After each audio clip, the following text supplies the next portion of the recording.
Hello student. तो BSc second year के अंतर्गत एनिमल फिजियोलॉजी के अंतर्गत जो अपना टॉपिक चल रहा है, क्या चल रहा है भाई, जो मूत्र निर्माण नियंत्रण कैसे होता है। तो इससे लास्ट क्लास में हमने पढ़ा है कि भाई जो मूत्र निर्माण होता, जो मूत्र निर्माण जो नियंत्रण होता है किस किस क्रिया के द्वारा होता है। एक तो हमने बताया था कि भाई तंत्र के द्वारा निर्मित होता है, ठीक है। दूसरा हमने बताया था अंतःस्रावी तंत्र के द्वारा क्या होता है, नियंत्रित होता है। तो इससे लास्ट क्लास में हमने पढ़ा है भी तंत्रिका तंत्र के द्वारा किस प्रकार से मूत्र निर्माण क्रिया होती है, वो नियंत्रित होती है। तो अपना जो टॉपिक है इससे नेक्स्ट उसी में जो मूत्र निर्माण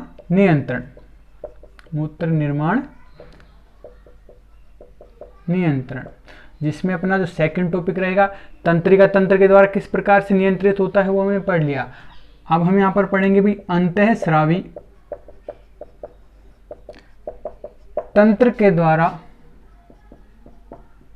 नियंत्रण किस प्रकार से होता है। तो क्या होता है कि जो विभिन्न प्रकार के हार्मोन्स पाए जाते हैं जो कैसे होते हैं, अंतःस्रावी होते हैं। तो हम यहां पर यह भी लिख सकते हैं कि इसके नियंत्रण में विभिन्न प्रकार के हार्मोन्स क्या होते हैं, सहायक होते हैं। तो इसको हम हार्मोन नियंत्रण भी कह सकते हैं। अभी हम यहाँ पर पढ़ेंगे कि भाई जो इसका जो नियंत्रण होता है कौन कौन से हार्मोन्स के द्वारा होता है। तो अपना जो सबसे पहला जो अंतःस्रावी तंत्र के अंतर्गत जो सबसे पहला जो हार्मोन होता है वो होता है क्या, एल्डोस्टेरोन, या हम इसको मिनरलोकोर्टिकोइड्स नाम से भी जानते हैं। मिनरलोकोर्टिकोइड्स हार्मोन भी कहते हैं इसे। दूसरे हार्मोन्स की हम बात करें तो जो दूसरा हार्मोन होता है वो होता है कौन सा,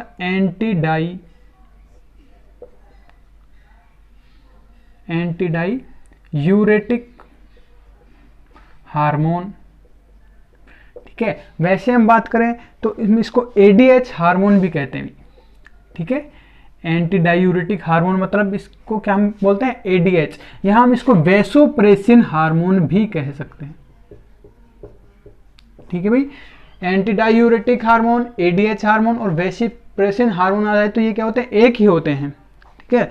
इसके अलावा नेक्स्ट हार्मोन्स की बात करें तो थर्ड हार्मोन होता है अपना पैराथार्मोन।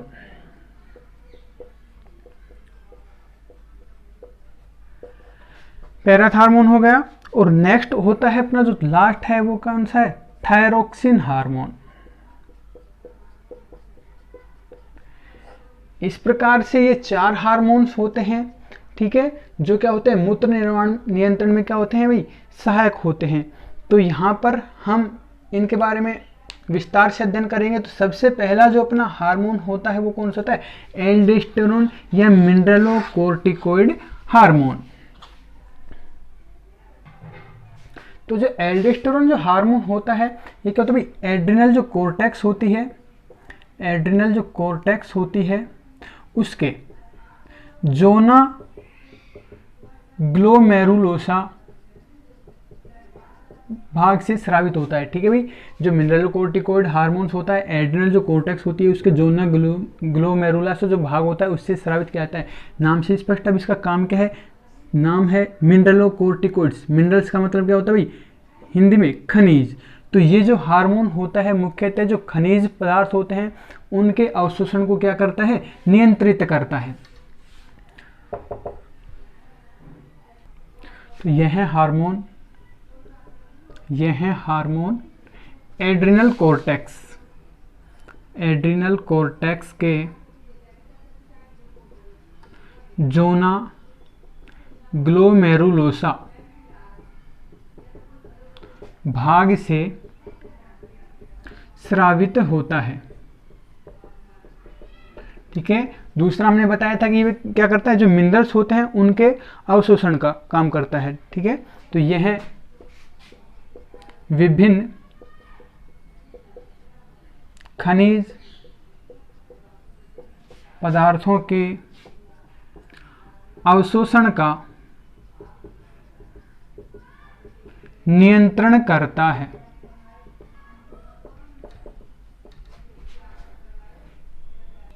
तो ये जो हार्मोन होता है क्या करता है, विभिन्न प्रकार के खनिज, जैसे कि हम बात करें भाई सोडियम, ठीक है, क्लोराइड, पोटेशियम, जो आदि हार्मोन्स होते हैं उनको अवशोषण करने का काम करता है। तो जिसके कारण क्या होता है कि जिससे यह जो हार्मोन होता है, ठीक है भाई, क्या करता है कि जो रुधिर प्लाज्मा होती है उसमें सोडियम आयनों की मात्रा में वृद्धि होती है।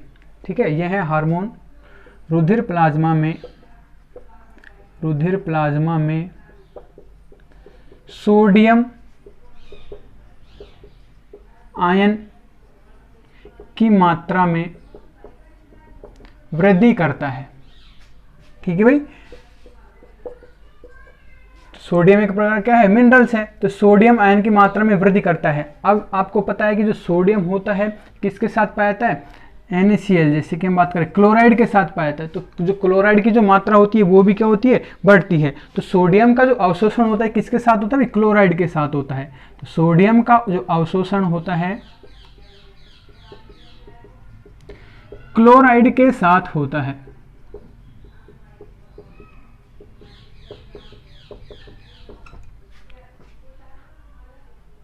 सोडियम और क्लोराइड के अलावा हम बात करें तो ये जो हार्मोन होता है पोटेशियम जो आयन होता है उसकी जो मात्रा होती है उसको भी क्या बढ़ाता है, निष्कासित करता है। तो यह हार्मोन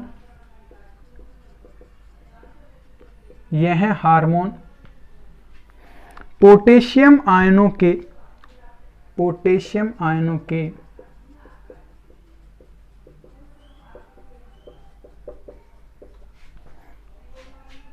मूत्र के साथ निष्कासन को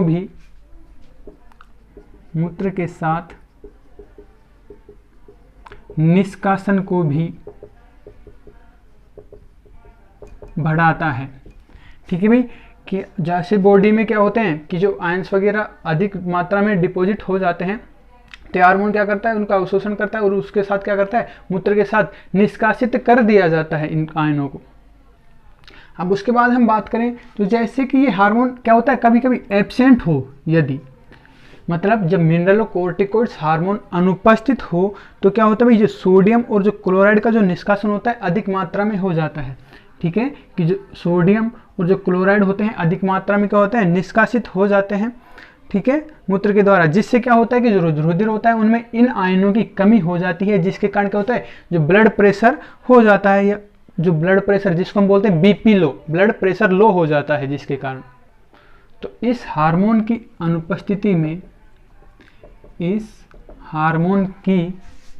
अनुपस्थिति में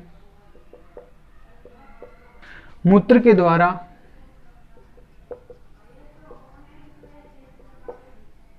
सोडियम व क्लोराइड का निष्कासन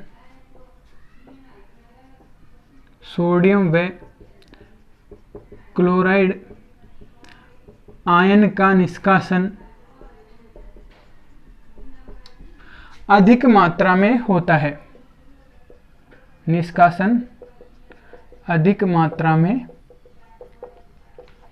होता है, जिससे क्या होता है कि रुधिर में आयंस की कमी हो जाती है, जिससे क्या होता है, जिससे हमारा जो ब्लड होता है उसमें आयनों की कमी हो जाती है। और जब ब्लड में आयंस की कमी हो जाती है तो भाई क्या होता है, जो रक्त दाब हो जाता है कम हो जाता है, जिससे ब्लड प्रेशर या हम कह सकते हैं रक्त दाब क्या होता है, कम हो जाता है, या कह सकते हैं लो हो जाता है। कब, आयनों की कमी होने पर। उसके बाद हमने बताया था कि भाई जो मिनरल जो कोर्टिकोइड होता है ये क्या करता है कि जो पोटेशियम के जो आयन होते हैं उसके निष्कासन को भी बढ़ाता है।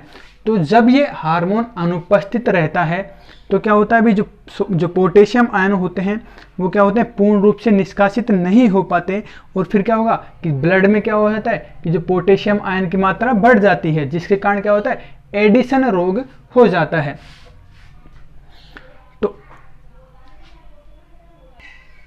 तो एल्डोस्टेरोन की कमी के कारण जो पोटेशियम आयन होते हैं पोटेशियम आयन होते हैं उनका जो निष्कासन होता है पूर्ण रूप से नहीं हो पाता है। तो भाई जब पोटेशियम आयन का जब निष्कासन पूर्ण रूप से नहीं हो पाएगा तो ये कहाँ डिपॉजिट हो जाते हैं, रुधिर में जमा हो जाते हैं, संग्रहित हो जाते हैं। तो हम कह सकते हैं भाई जिससे रुधिर में पोटेशियम आयन की मात्रा में वृद्धि हो जाती है। और अभी हमने बताया था कि जब रुधिर में जब पोटेशियम आयन की जब सांद्रता अधिक हो जाती है तो भाई कौन सा रोग हो जाता है, एडिशन रोग हो जाता है। तो हम कह सकते हैं इस प्रकार की स्थिति